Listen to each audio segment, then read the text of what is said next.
নিৰ্বাচনৰ আগে আগে জেললৈ যাব নেকি বিধায়ক অখিল গগৈ? অখিল গগৈৰ বিপদ পুনৰ সন্মুখত নেকি?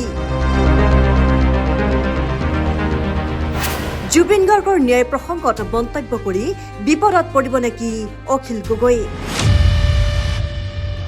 পুনৰ জুবিন গাৰ্গৰ ঘটনাৰ চাৰ্জশ্বিট ভাইৰেল কৰা সকলৰ বিৰুদ্ধে গোচৰ ৰুজু সত্ৰ ন্যায়াধীশ আদালতৰ।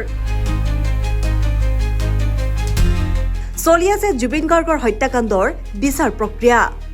৩ মাহজোৰা SITৰ তদন্তৰ অন্তত SITয়ে আদালতত দাখিল কৰে ১২,০০০ পৃষ্ঠাজোৰা এক বৃহৎ আকাৰৰ চাৰ্জশ্বিট।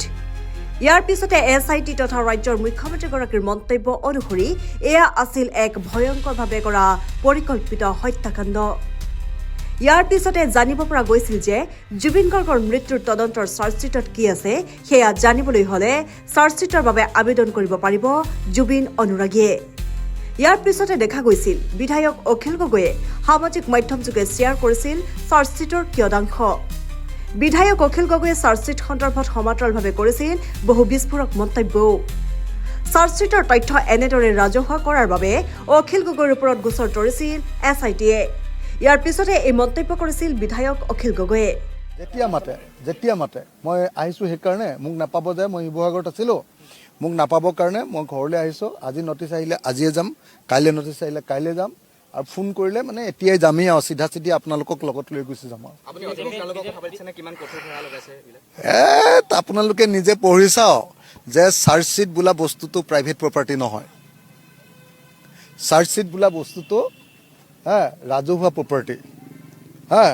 সেইখন যদি কোনোবাই ব্যাখ্যা বিশ্লেষণ কৰে, সেইখন যদি কোনোবাই উলিয়াই দিয়ে, সেইটো কোনো অপৰাধ নহয়, সেইটো প্ৰাইভেট প্ৰপাৰ্টি নহয়ে।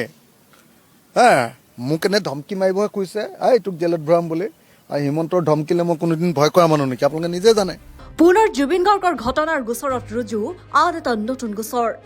জুবিন গাৰ্গৰ হত্যাকাণ্ডৰ চাৰ্জশ্বিট ৰাজহুৱা কৰা সকলৰ বিৰুদ্ধে গোচৰ ৰুজু সত্ৰ ন্যায়াধীশ আদালতৰ। 01/2026 নম্বৰত গোচৰ ৰুজু সত্ৰ ন্যায়াধীশ আদালতৰ। ইয়াৰ মাজতে চৰ্চা চলিছে যে জুবিন গাৰ্গৰ ঘটনাৰ চাৰ্জশ্বিট ভাইৰেল কৰি নিৰ্বাচনৰ আগে আগে জেললৈ যাব লগা হ'ব পাৰে নেকি বিধায়ক অখিল গগৈ। বিশেষ প্ৰতিবেদন, নিউজ ডেস্ক ৰিপৰ্ট।